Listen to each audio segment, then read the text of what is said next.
Imagine walking into a crowded bar late at night. Music pulsing, laughter echoing, people packed shoulder to shoulder, and then vanishing without a trace. No struggle, no witnesses, no body, not even a shadow caught leaving the building. How does a person simply disappear? On the night of March 31st, 2006, a young medical student named Brian Shaffer stepped into a bar in Columbus, Ohio. Cameras captured him entering. They recorded dozens of people leaving hours later. But Brian Shaffer was never seen walking out. Nearly 2 decades later, investigators, journalists, and amateur detectives are still asking the same haunting question. What happened to Brian Shaffer? Before he became the center of one of America's most baffling missing person cases, Brian was known for something very different. He was the kind of person people trusted with their lives.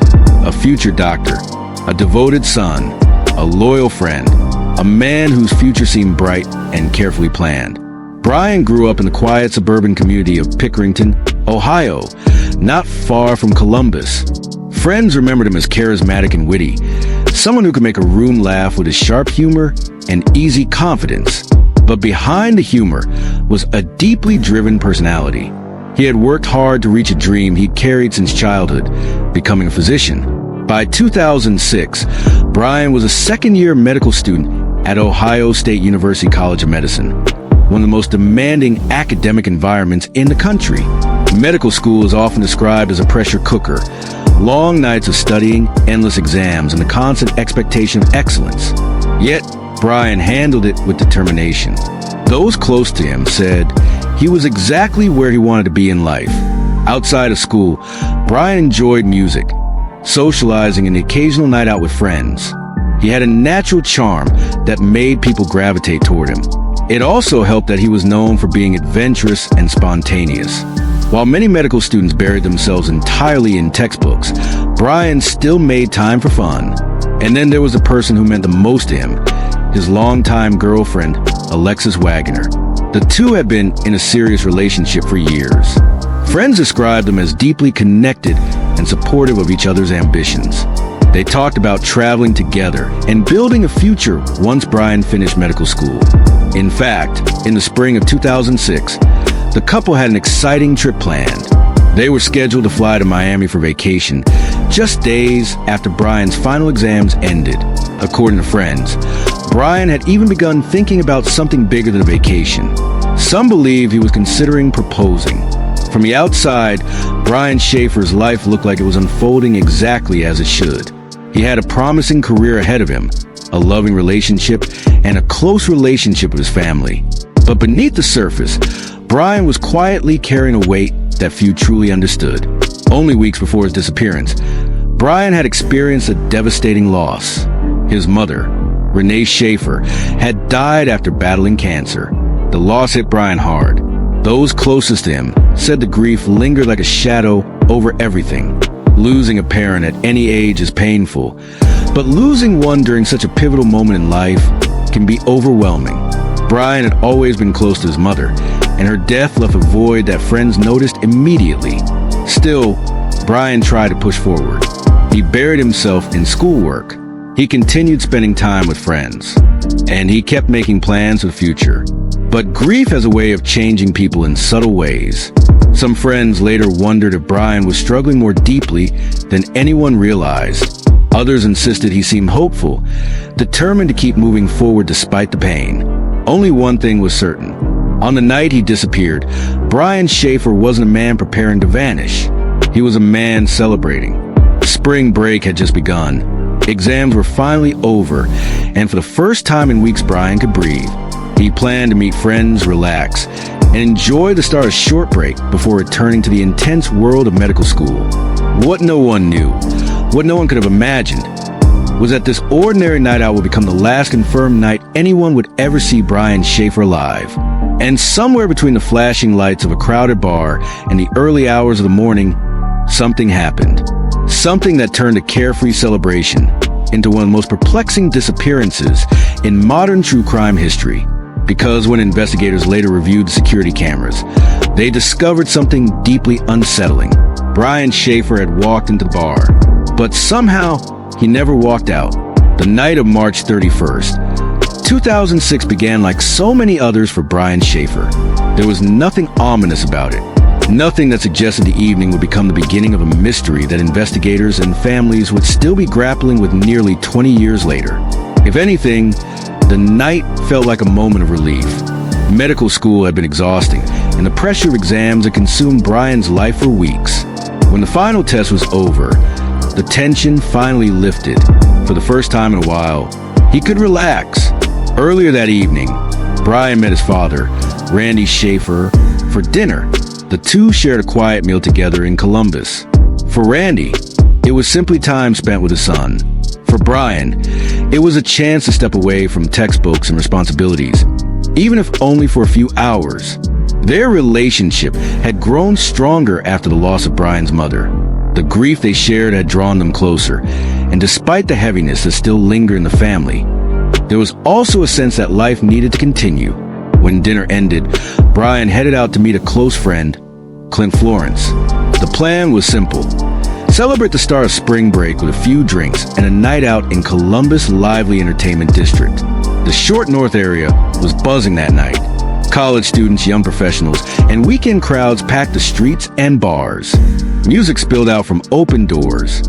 Neon lights reflected off wet pavement. Laughter and conversation filled the air. Brian and Clint began moving between bars, stopping for drinks and chatting with people they met along the way. It was the kind of carefree night that thousands of students experience every weekend. Nothing remarkable, nothing memorable. At some point later in the evening, another friend joined them, Meredith Reed. The three continued their night together, eventually heading toward one of the area's most popular college bars. The bar sat inside the South Campus Gateway complex, a bustling strip of restaurants, shops, and nightlife just steps away from campus. Its name was Ugly Tuna Saloona. Inside, the atmosphere was loud and energetic. Music pulsed through the crowded room, while people lined up at the bar for drinks. The place was known for drawing large student crowds, especially late at night. Just after 1:15 a.m. on April 1st, 2006, security cameras captured Brian approaching the escalator that led up to the bar's entrance. The footage shows him chatting casually with Clint and Meredith as they stepped onto the escalator together. Nothing about his body language suggested distress or urgency. He looked relaxed, another young man out enjoying the night. Moments later, the three friends walked through the entrance of the Ugly Tuna Saloona. It would be the last confirmed moment Brian Shaffer was seen entering a public place. Inside the bar, the group continued drinking and socializing. Witnesses later recalled that Brian appeared to be in good spirits. He talked with other patrons, laughed with friends, and moved around the crowded space. Nothing about his behavior stood out as unusual, but as the night moved toward its final hour, something subtle began to shift. Shortly before closing time, Brian stepped outside the main bar area and moved near the entrance hallway. Security cameras positioned outside the bar captured this moment as well. At around 1:55 a.m., Brian was seen standing near the doorway talking to two women he had just met earlier that night. The brief interaction appeared friendly and casual. The three stood together for several minutes, chatting and laughing in the hallway outside the bar. Investigators would later identify the women and question them. Both cooperated fully with police and said the conversation with Brian had been brief and harmless. Eventually, the women walked away and left the area. Brian remained near the entrance. The camera recorded him turning slightly, stepping away from the hallway, and walking back toward the bar's interior. Then he moved out of view. That moment, barely noticeable at the time, will become one of the most scrutinized pieces of surveillance footage in modern true crime. Because from that point forward, something deeply unsettling appears to happen. Over the next hour, dozens of people could be seen leaving the Ugly Tuna Saloona. The bar began to close around 2 a.m., and crowds poured down the escalator and onto the street below. Patrons stumbled out laughing, some arguing with friends, others searching for taxis. Security cameras recorded every person who passed through the entrance, except one. Despite reviewing the footage repeatedly, investigators could not find a single frame showing Brian Shaffer leaving the bar. Not down the escalator, not through the main entrance, not through the crowd. For detectives, the discovery raised a chilling possibility. Somehow, somewhere between the crowded bar and the hallway outside it, Brian Shaffer had vanished. When the bar closed and the crowd began thinning, Clint Florence and Meredith Reed stepped outside, expecting Brian to follow. They waited. Minutes passed. People continued exiting the bar, but Brian never appeared. At first, the situation didn't seem alarming. In a crowded bar, it's easy to get separated. Perhaps Brian had left through another exit. Maybe he had met someone and gone to another bar. Clint tried calling Brian's phone. It went straight to voicemail. Still, the friends assumed Brian had simply gone home without telling them. It was late. Everyone had been drinking, and miscommunications like that happened all the time during nights out. Eventually, they gave up waiting and left the area. By the time the sun rose over Columbus the next morning, the night celebrations had already faded into memory for most people who had packed the bars near Ohio State University. Empty cups littered sidewalks. Taxi drivers finished their final trips home. The music had stopped. For nearly everyone who had spent the night partying, life continued as normal. But for Brian Shaffer, the night had never ended. Brian never showed up anywhere. He didn't return to his apartment. He didn't answer phone calls. No one saw him walking the streets nearby. No one reported giving him a ride. And perhaps most disturbing of all, his phone remained silent. The following day passed with little concern. Friends assumed Brian was resting after a long night. Medical school had been exhausting, and the start of spring break often meant catching up on sleep. But when Sunday arrived, worry began to creep in. Brian had plans that weekend. Important plans. He was supposed to leave for a vacation in Miami with his girlfriend, Alexis Wagner. It was a trip they had been looking forward to for weeks. A chance to escape the stress of school, the weight of grief from his mother's recent death, and the constant pressure of preparing for a future in medicine. But Brian never showed up for the flight. For those closest to him, that moment was when the situation shifted from confusing to frightening. Brian Shaffer was not the type of person who simply vanished. He was responsible, organized, and deeply committed to the people in his life. Missing an international flight without explanation was something his friends and family said he would never do. Calls to his phone continued. Still nothing. Eventually, the concern reached a point where Brian's family contacted authorities. Within days, the Columbus Division of Police officially opened a missing person investigation. What began as a simple search for a missing student quickly transformed into something far more unsettling. Detectives immediately started reconstructing Brian's final known movements. They spoke with friends who had been with him that night. They retraced his steps through the city's entertainment district. They gathered witness statements from bartenders, security staff, and patrons who might have seen him. But the most crucial piece of evidence came from the security cameras inside the South Campus Gateway complex. Investigators pulled hours of footage from cameras positioned near the entrance of the Ugly Tuna Saloona. The video confirmed what friends had already described. Brian had entered the bar shortly after 1:15 a.m. The footage showed him riding the escalator with Clint Florence and Meredith Reed before walking to the doorway into the crowded bar. For a moment, the investigation seemed straightforward. Detectives assumed the cameras would simply show Brian leaving later that night, allowing him to follow his path through the surrounding streets. But as investigators continued watching the footage, something strange began to emerge. They watched hundreds of people exit the bar. Groups of students stumbled down the escalator. Couples left arm in arm. Bouncers escorted intoxicated patrons toward the doors. Employees finished their shifts and headed home. But Brian Shaffer never appeared. Detectives rewound the footage. They watched it again and again. Still nothing. Frame by frame, investigators studied every person leaving the building. Brian was not among them. At first, authorities considered the possibility that it simply slipped past the cameras unnoticed. Surveillance systems are not perfect, and blind spots can exist even in well-monitored buildings. But as detectives examined the layout of the complex more closely, they realized something troubling. The main entrance, the one Brian used to enter the bar, was the only public exit monitored by cameras. If Brian had left the building through that route, the cameras should have captured it, yet they hadn't.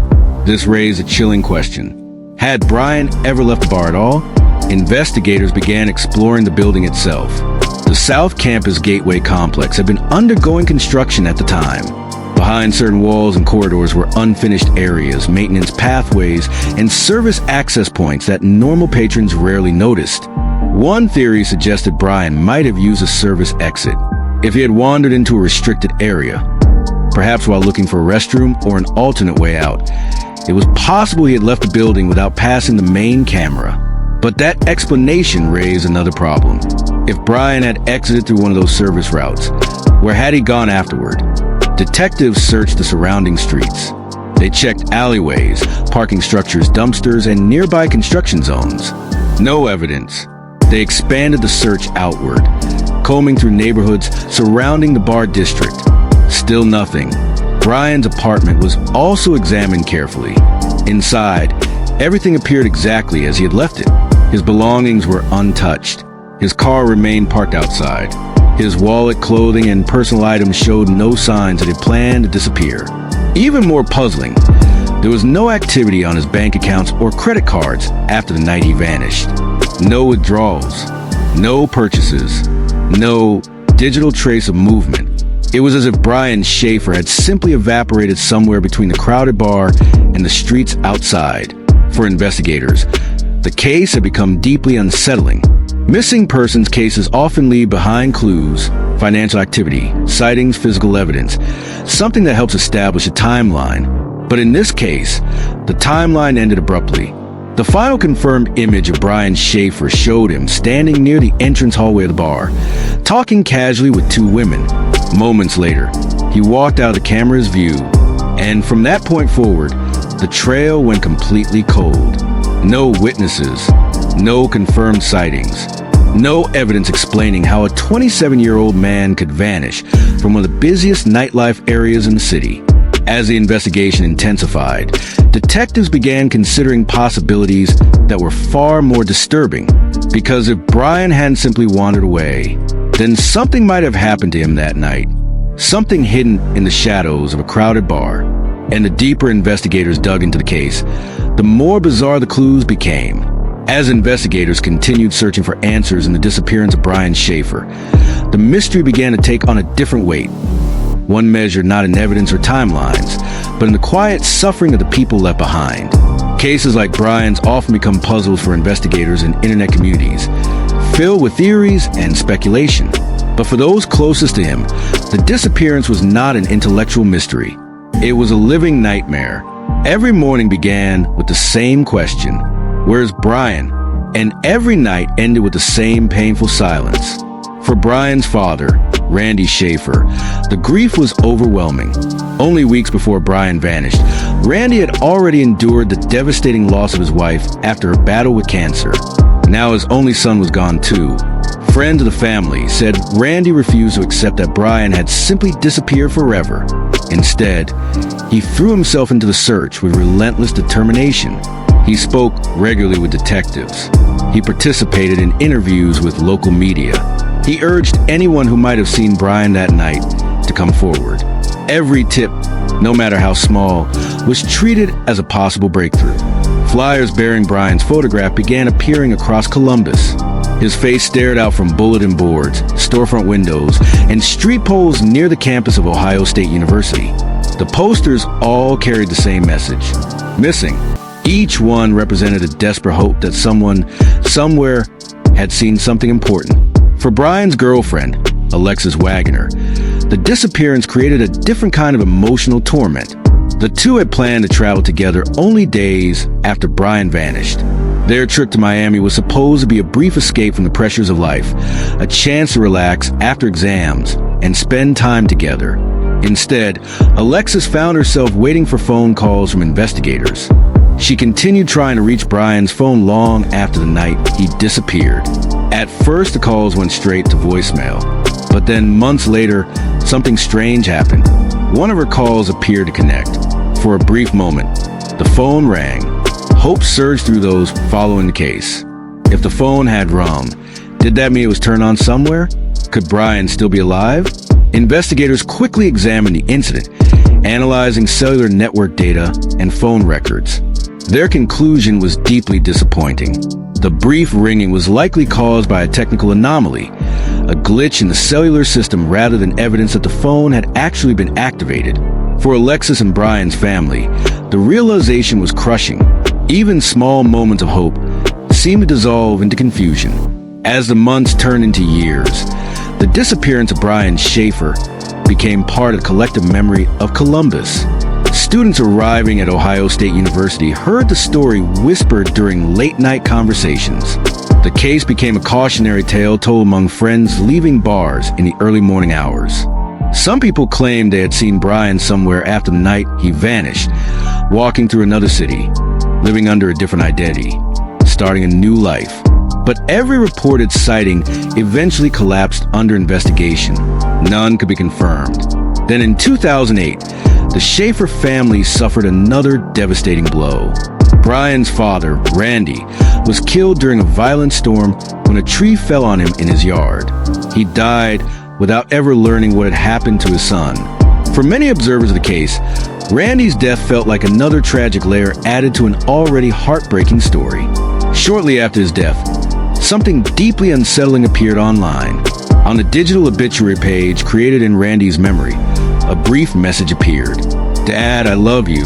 Love, Brian." The word spread quickly across forums and news outlets. For a moment, hope ignited again. Could Brian somehow still be alive? Authorities traced the message to a public computer in Ohio. After examining the evidence, investigators concluded the post was almost certainly a hoax. The discovery devastated the family and angered many who had followed the case. What might have seemed like a harmless prank to the person responsible had reopened emotional wounds for people already struggling with unimaginable loss. As the years continued passing, the search for Brian never officially ended. Investigators periodically reviewed the case file, hoping that new technology or new witnesses might eventually produce answers. But the truth remained elusive. For Brian's friends and loved ones, the most difficult part was the uncertainty. In many tragedies, grief eventually finds closure. A body is discovered, a suspect is arrested, a story reaches its end. But Brian Shaffer's story had no ending, only questions. Did he walk out of the bar through an exit no one noticed? Did he encounter someone outside who meant him harm? Did a tragic accident occur in a place no one has ever searched? Or did something far stranger happen? Something investigators still cannot fully explain? Nearly 2 decades after he vanished, the disappearance of Brian Shaffer continues to haunt those who remember him, because somewhere hidden in the shadows of that crowded night, the truth still exists, and someone may still know what happened. Years have passed since the night Brian Shaffer walked into a crowded bar in Columbus and seemingly vanished from the world. Time has moved forward. Students have graduated from Ohio State University. Businesses in the South Campus Gateway District have changed. New crowds now fill the same streets and bars where Brian once laughed with friends. But the mystery of what happened that night has never faded. Some people have speculated that Brian chose to disappear intentionally. The emotional toll of losing his mother, combined with the intense pressure of medical school, might have created a desire to escape his life entirely. Psychologists sometimes describe this phenomenon as a voluntary disappearance, where individuals quietly abandon their identities and start over somewhere new. But the evidence supporting that idea remains extremely thin. Brian left behind everything that mattered to him: his career, his family, his relationship with Alexis Wagner, and the future he had worked so hard to build. There were no withdrawals from his bank accounts, no activity on his phone, no credible sightings of him anywhere in the years that followed. For most investigators, this makes voluntary disappearance one of the least convincing explanations. The truth is that the disappearance of Brian Shaffer exists in a rare category of cases where every theory seems possible, and yet none fully explain what happened. What makes the case especially haunting is how ordinary the night appeared before everything changed. There was no argument, no visible conflict, no warning signs that something terrible was about to unfold. Just a young man celebrating the end of exams with friends. Then, suddenly nothing. For Brian's loved ones, the unanswered questions have never stopped. Somewhere, someone may remember seeing something unusual that night. Perhaps a stranger leaving the bar with him, perhaps a brief confrontation in a hallway or outside the building, perhaps a detail that seemed insignificant at the time, but could now unlock the mystery. Investigators continue to encourage anyone with information to come forward, no matter how small it may seem. Because in cases like this, even the smallest memory can become the missing piece of the puzzle. Until that piece appears, the disappearance of Brian Shaffer remains one of the most baffling mysteries in modern true crime. A man walked into a bar. Music was playing. Friends were laughing. The night felt ordinary. But somewhere between the flashing lights of the dance floor and the quiet streets outside, Brian Shaffer disappeared. And nearly 2 decades later, the question still echoes through the case file, the city of Columbus, and the minds of everyone who has ever heard his story. What really happened to Brian Shaffer? If you have thoughts, theories, or insights about this case, share them in the comments. Conversations and awareness can sometimes bring new attention to cases that need it most. And if you're interested in more deeply researched true crime stories like this one, consider subscribing and turning on notifications so you never miss the next investigation. Because sometimes the answers to the darkest mysteries are still waiting to be discovered.